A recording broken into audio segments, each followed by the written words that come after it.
Welcome back to the City of Reading podcast. Big things are happening in Reading with infrastructure projects everywhere you look. We have a new roundabout that's being constructed on Bechelli and Bonnyview next to the new Costco shopping center, and the railroad crossing project picks back up on Girvan and 273 after delays due to some supply chain issues. Over at the Reading Airport, some new pavement is being installed, and there's more exciting upgrades on the horizon. On Plaster Street by Magnolia Park, a new sewer upgrade project will be starting shortly as well. Also, what exactly is the capital project and how are they funded? In this episode, we'll connect with City of Reading Construction Manager Josh Anthony to get information and updates on these and many other city construction projects kicking off this summer. It's a good general reminder that driving slow in the cone zone keeps drivers and construction workers safe. So as you see changes happening around town, be sure to slow down, pay attention, and appreciate the good things coming. My name is Josh Anthony. I am the construction manager of the Public Works Division for the City of Reading. What I primarily do is I oversee a team of construction professionals that oversee all of our capital improvement programs. And we also have a team of inspectors and construction professionals that oversee the private land development projects we have in the city. So subdivisions, commercial developments. We also, with our capital improvement program, do the private land development. I have a team of construction inspectors that inspect the new residential complexes we are building, as well as the private commercial development going on in the city, all the way down to the residential encroachment permits, grading permits around the city. Great. Thanks, Josh. And, we've been hearing at the city a lot about the capital improvement projects that are happening, and there's a lot of them that have either already started or are starting this summer. Can you just tell us, what is a capital improvement project? Sure. Capital improvement projects are exactly what it sounds like. So capital improvements, these are improvements to all of the public facilities throughout the city, whether that be sidewalks, most commonly roadways, utilities, whether it's wastewater, water, or electricity. All of these public use facilities, including parks, all fall under the category of capital improvement. And Josh, it sounds like there's a plethora of capital projects both in the works, and I'm sure that list is endless for the ones that haven't yet been funded or started. How is it decided which ones get priority and I guess funding around those projects? There's many different aspects which make a project priority for our grant-funded projects. So something like the Shasta Railroad Crossing, all of our bridge projects like the East Side Road Bridge, the current Churn Creek Miraglia Highway Safety Improvements Project. These are all grant-funded projects. They all are getting their money either from Caltrans or the Federal Highway Administration. So these projects all have timelines and deadlines of when the money has to be spent, when the design needs to be complete, when construction needs to be complete. So those are more structured on a timeline basis. A lot of our utility projects, like the current California Alley utility project, the upcoming Magnolia Sewer, there's an East Cypress box culvert project that we have coming up.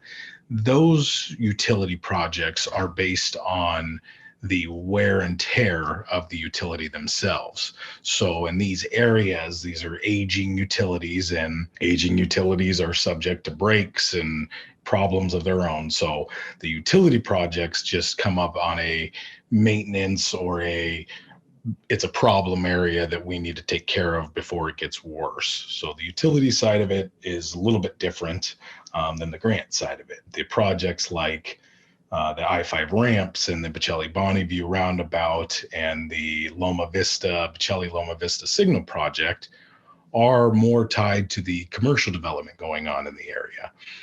Those projects were designed to be done prior to large development happening down there. We already have some development on the east side of the 5 with the Save Mart and that shopping center. But then the new Costco side brings its own influx of people. So these roadway projects are being completed ahead of that growth. And that's very common across the city of Reading, where we try to get out in front of these big commercial developments. And Josh, I just wanted to dive into a couple of these projects and just get a quick update on what's going on some of the big ones that people may be aware of. If I started with Girvan, what was that project all about? Where are we today? And when can people expect that one to be completed? One of my favorite projects is the Gervan Road project. So the project itself was designed to create better sight distance to actually raise 273 for the railroad crossing at Girvan.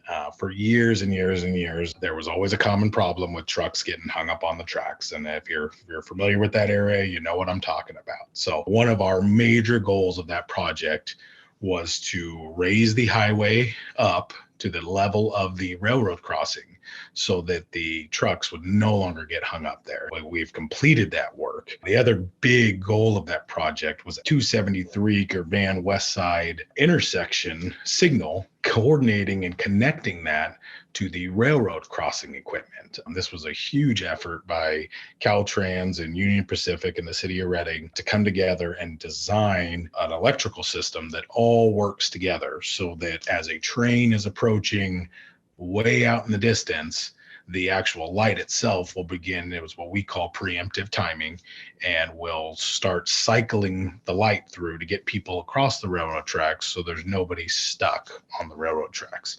So those were the main goals of the project. So far to date, we have completed the road raising of 273 and the work on East Side Road in Girvan to facilitate a new traffic pattern that will be in that area and be ready for the signals. So the biggest holdup, and we began that project last year, and it has been a tough year for construction materials and getting them. And so the holdup has been the electrical equipment for the two pieces of Union Pacific and Caltrans to talk to one another. So Caltrans has been right there ready with their stuff. The railroad has just had some difficult issues as a lot of contractors and organizations have had over the last year.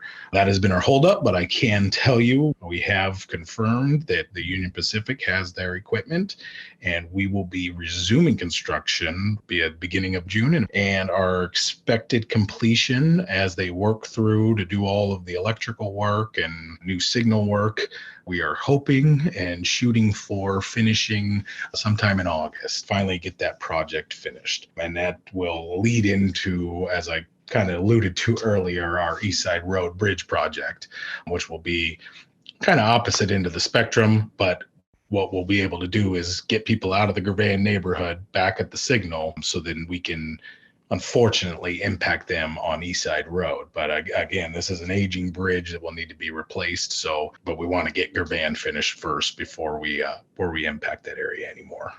Great. Thanks, Josh. That sounds exciting. Next up, maybe we could touch on the Bonnyview area. There's really two projects going on, both the South Bonnyview I-5 interchange project and then the upcoming roundabout at South Bonnyview and Bechelli. Can you touch on those? Sure. So the first project we began over there is the South Bonnyview I-5 interchange ramps project. Goal of this project, and again, we are partnered with Caltrans, and we are adding an additional lane to the southbound off-ramp to help facilitate the influx of vehicular traffic coming into the new Costco area.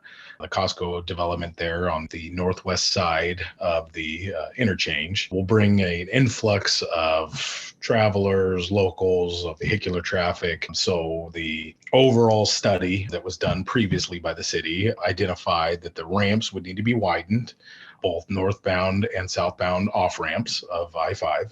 So the goal of that project is just to provide more capacity for vehicles as they're exiting the freeway to come to these developments, not just the Costco, but also the east side where the Save Mart is. So that project too is also adding retaining walls on the northbound off-ramp, which will allow us to widen the freeway on that, or the off-ramp on that side. And again, working with Caltrans, and this is a grant Caltrans funded project. So the city contributed, but for the most part, Caltrans is funding. Caltrans is overseeing the project. That project started in April, and we expect it to be complete by latest August. However, it's the contractor is JF Shea, and they are a very good contractor, and they are planning and working hard to finish hopefully sooner than expected. So that project will be a great addition to then the now started Roundabout project, which is at South Bonnyview and Bechelli. And that project was, again, part of a study done maybe 5 to 8 years ago, where we looked at the overall whole area. with new potential residential growth, with new potential commercial growth of that area of Reading, and decided that a roundabout at that location would be the most efficient way and safest way to get a new influx of people through that intersection. Roundabouts typically are proven, the data suggests that they are safer. You have less T-bone collisions, and you at worst have side-by-side collisions. So it will improve the safety of that intersection. It also provides a slower approach to it, which will reduce speeds in the area, again, making it safer. And roundabouts are proven that they do actually move traffic through faster than a typical standard stoplight. So with all of this in mind, with the influx of potential growth in the area, we slated this project, and that project we began beginning of this last month, and we will finish by November of this year. But again, we have another great contractor, Tullis Inc., who will be working on that project for us. And they are going to push hard to finish early again themselves, to get the project done well ahead of any commercial growth coming in there. So these are big projects for the city of Reading and stuff we're very excited about. It's new and different for people, and we understand the hesitation, but these projects are a great benefit to the city, and we're hoping once they're all finished, people will be able to stand back at the finished product and get through that intersection faster and really enjoy that versus sitting at a standard stoplight. Roundabouts are a big change for our community in general. And this roundabout, as you've described, is going to be quite large. Is there another roundabout around town that people could, mentally reference? Is there a similar roundabout that they can think about as a reference point for this one? Yeah, absolutely. So this will be a 2-lane roundabout, which is a larger roundabout. Currently, we have the Shasta View roundabout, but the most similar roundabout to this would be the Deschutes I-5 roundabout down in Anderson. That is a 2-lane roundabout, and that actually has more legs, which are the roadways coming in, is what we call them in traffic, is the legs coming in. And it has more than what we'll have. So ours, while similar in configuration with the 2-lane configuration, will have a few less legs, which makes it a little bit easier to navigate as you're coming in at 90-degree angles. So that's the easiest example. If people are familiar with that, navigating that, they will be able to go. And I would say go ahead and go down there and test drive theirs if you haven't seen one of those before. So just to familiarize yourself with the idea. How do you balance making sure that's the least amount of disruption for commuters or for travelers in the area with those of the needs of the crews that are working? As far as, would you work in the evenings? Do you work overnight? Is it during the day? And you just kind of make accommodations? How does that process work? And what's the strategy behind that? Yeah, absolutely. Obviously, our strategy is to be least impactful as possible whenever we're doing construction. So in the particular case of the roundabout project, most of the work will be done at night. Any lane closures or lane shifts will be handled at night. The traffic will be open during the day. We want to make sure we're getting people through to and from to their destinations. Everybody's got to go to work just like the rest of us. So we want to make sure people are able to get through those areas, as well as keeping the crews safe. It's safer for our crews to work at night in these high traffic areas like this and on Girvan. I know a lot of people saw that last summer, having our guys at night keeps them safer because there is less traffic during the midnight hours. So that for us is always a key if we can do it at night. Now, obviously there are extra costs is the biggest thing to work at night. But by putting these projects out and stipulating these things during the bid process, the contractors are able to go ahead and balance that cost, safety, everything that's involved, which really gives the taxpayers of Reading the best product that we can give them, with getting them through the construction areas while also keeping the construction crews safe. Okay, so now if I can ask the probably $10 million question here that I'm sure everybody's wondering, this roundabout that's going in there is adjacent to the Costco area and the new Costco development. Can you give us any updates on where we are with where Costco is, at least with their project? Absolutely. So yes, the Costco project, what we call the frontage work or the curb, gutter, and sidewalk along the frontage of Bechelli and Bonnyview. They have been working on that since about the fall of last year, and they have now completed all of the frontage improvements. So along that stretch, the curb, gutter, and sidewalks finish all the entrances to the new Costco. They actually began the on-site construction of the Costco building itself. They have an aggressive schedule and are going to be working very, very hard to get the project done. Unfortunately, we don't know when they're going to finish. They keep those things under wraps, and we don't know when they're going to open. But we will be approving between all of our departments. One of our public works department, which will have all of the utilities and, like I said, all of that frontage stuff, to the building department and dealing with those in the planning department. So all of our departments are all working together to get that Costco built. There's going to be some really cool things as they're building it, and we'll have the new gas station there. So they're like I said, began construction on it, and they're pushing hard, and hopefully sometime either later this year, early next year, maybe in the spring, we'll have ourselves a brand new Costco.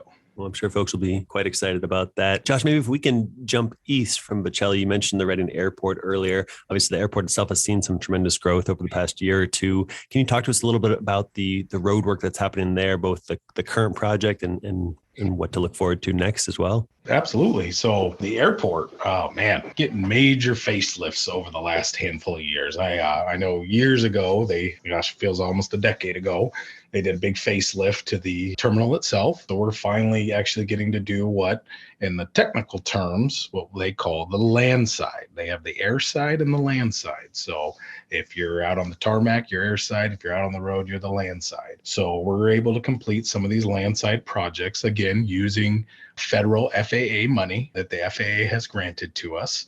And we have just finished the new road section in front of the airport, all new striping. We've got some new sidewalk. We've got new ADA ramps leading to and from the terminal to make it safer for people to cross the road. It moves into all of the parking lot, which will have future growth, possibly a temporary parking lot that we're working on right now as the airport is getting busy, and we're here, and that parking lot is full every single weekend, which is fantastic. People using the new flights, which we tell everybody, fly Reading. If you can do it, fly Reading. It just helps permit more growth, and more people we can get taking those flights, the more that the airlines will stick around, and we can have great destinations like Vegas and Burbank and Seattle. So this growth, and there's other great exciting projects that are in the pipeline for the airport that are currently being scoped for design, to the possibility of a second terminal at the airport, to more runway space, redoing the runways as we have bigger, heavier planes that are going to be landing there. And so that whole area with the road work we completed, our second phase of road work will pick up right where that left off, and we will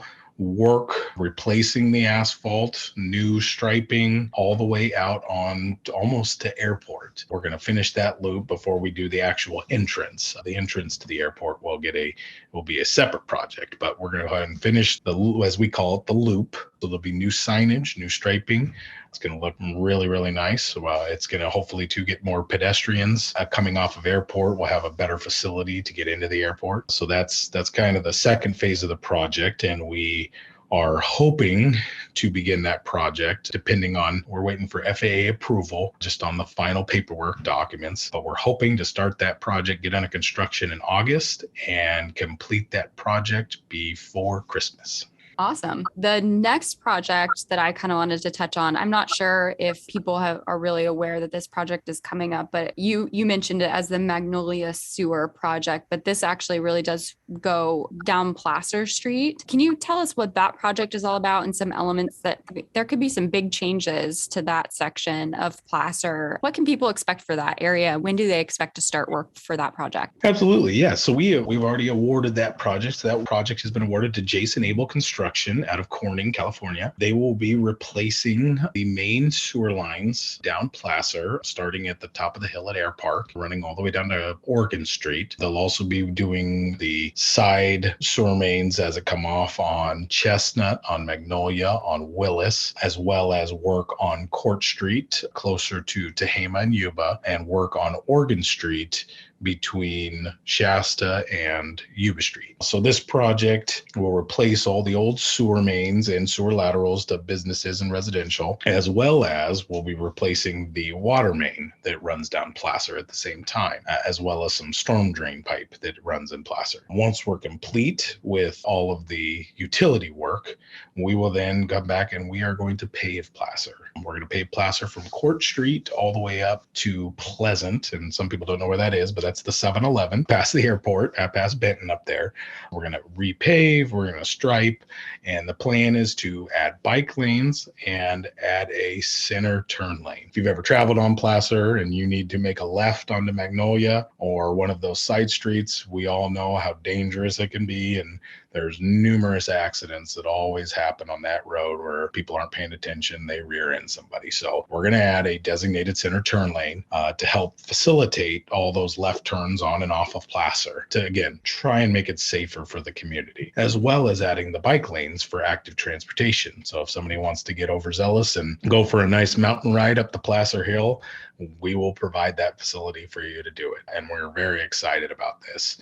The project is a long project as there's a lot involved and it is a bigger project for us. The project is valued at $6.3 million, which is a little bit large for the city of Reading. And so we will be working, the project is slated to start here first part of June, and we will go into May of next year. It's almost a 1-year project. So it will take some time to complete all of that underground work, some of which will be open trench method and some of which will be pipe bursting, which is a fantastic, less intrusive way to reinstall existing utilities in the ground. So we're going to be doing combination, the contractor will be doing a combination of both. And we are very excited to get that area upgraded. You know, it has been for years some problem area. So we're excited to get old infrastructure out, get new infrastructure in, so people aren't having sewage backups into their houses anymore and aren't having water lines break and they're without water for hours and hours. So this project will be highly beneficial to that area, but there will be some construction pains as we go through it. And so Placer, as we're doing that work, which is a bulk of the work, will be subject to traffic control. So we're hoping people, as you go through that area, and I myself am a daily driver on Placer, that if we can implore people to slow for the cone zone and protect our workers out there. Everybody's got a family to go home to, just like everybody else. So when we're doing that work, we'll ask people to either avoid it if you can. There are some easy detour routes with Eureka Way and going down Buenaventura, but if you have to go through that way, just please mind the construction and try and be as safe for everyone as if it was your own family out there. But again, we're very excited for this project. Excited to get it done, excited to get Placer repaved, as it has been very chopped up over the years with many utility projects. So this will be another very good project for the city. Thanks, Josh. We've talked about a couple of projects. Obviously, there's many, many more, and folks can go to cityofreading.org/construction projects for some more information on these as well as some of those others. I'm curious, for you personally, which project are you looking forward to the most of being completed and why?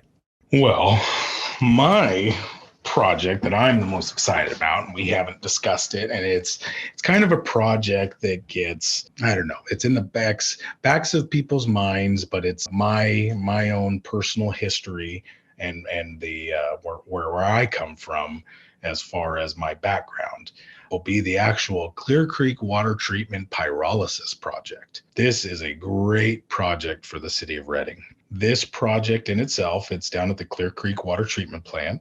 I know most people, they don't know where that is, and they don't know where anything goes when they flush the toilet, but everything that goes into the sewer goes to either one of two of our treatment plants, the Clear Creek wastewater treatment plant or the Stillwater wastewater treatment plant. And this project will take the solids that are in the sewer, and it will actually incinerate them, hence the name pyrolysis. To which, once these things have been incinerated, the city will no longer have to haul them off. The byproducts that we'll get from this, which would be methane gas and carbon, the leftover burnt materials, the city will actually be able to sell these materials to get money back to the taxpayers. Our ultimate hope that sewer no longer will need to get their rates raised. I mean, this is our goal and plan, and we're hoping it comes to fruition. But this project is one of the coolest projects. And again, it's off the major radar, so not a lot of people will see it, but it is technology that is very little across the United States. So the city of Redding will be, I believe it's one in a handful in the entire state of California that will have this new technology. And we'll be able to, again, pass whatever savings that we're able to get out of this project to the people. So this project is finishing up its design at this point. We actually are, the city right now, we are out to look for, we have an RFP out for consultant to manage the project, as it is a unique project. And we should be advertising for construction by mid to late summer.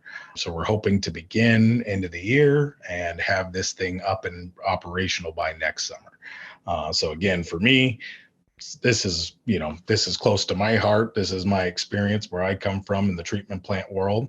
So I'm very excited. And it is a project that the city will be very proud of. Our sewer collections team has done a great job, and they finished first for medium-sized collection system this year, and with having, I think, almost no incidents. And I think we finished something top 5 nationally. So this again will boost our sewer system.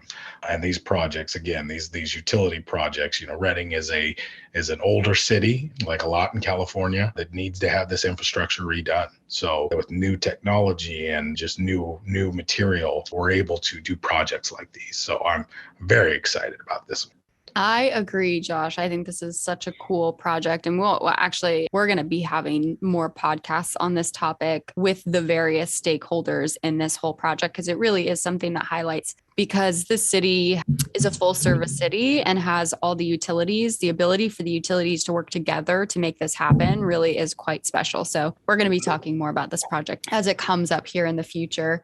But back to construction, what's a question you've been getting a lot recently that you would like to communicate to the public? So one of the major things that we get inquiries about is when we're doing our paving project. So annually we do 2 projects. We shoot annually. This year we will actually are shooting for 3, is our road replacement project. So we do what we call a replace AC, where we go out and actually replace a section of road. Currently the project is going on Shasta View and Twin View.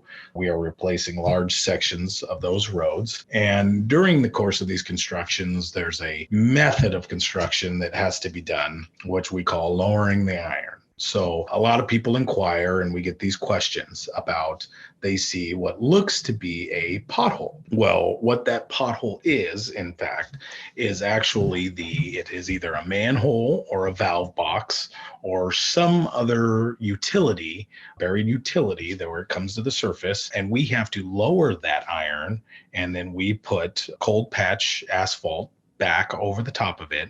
And then, so when we do that, so when we come through and we grind off the top layer of asphalt for the fresh layer to bind to, that we don't take out the manhole or the valve box that's in that area. So we lower them to get them out of the way, and then come back through and raise them back up once the final asphalt has been laid. So when people are driving around town, one of the things they'll see a pothole that looks, not fully completed. Well, it's not a pothole.